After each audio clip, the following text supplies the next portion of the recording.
over the clash between DPS troopers and protesters that exploded in front of the ICE detention center in Dilley. Yeah, state troopers in riot gear deploying pepper balls at protesters. But tonight, there are conflicting narratives about that confrontation and about the conditions inside that ICE facility. DPS says they only fired the pepper balls after asking the protesters to leave several times. They claim the protesters spit on them and threw water bottles. But many of the protesters that we talked with yesterday say the troopers were the aggressors and advanced on their location.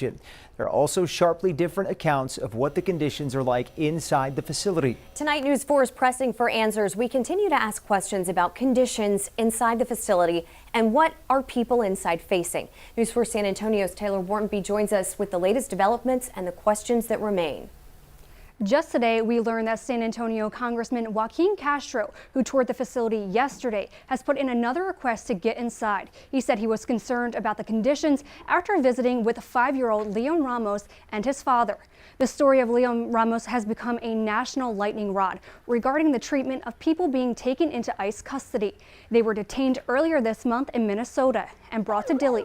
We spoke with an attorney who was at yesterday's protest in Dilley. Eric Lee represents a mother and her 5 children who are being held in Dilley.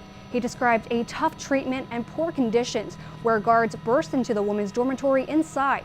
But that contradicts comments made by some lawmakers like South Texas Republican Tony Gonzalez.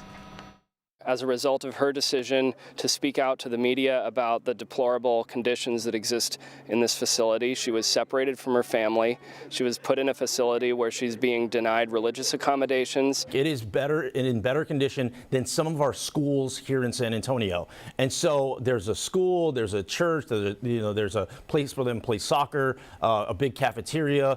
The attorney we talked to also told us his client wasn't able to leave their rooms yesterday during the protests. There are also big questions about what could be next for 5-year-old Liam Ramos. We will talk more about that coming up at 6. Reporting live in Taylor Warrenby, News 4 San Antonio. All right, Taylor, we'll see you then. DPS arresting 2 people in connection with yesterday's protests. They've since been identified as Robert Paget and Gavin Pope.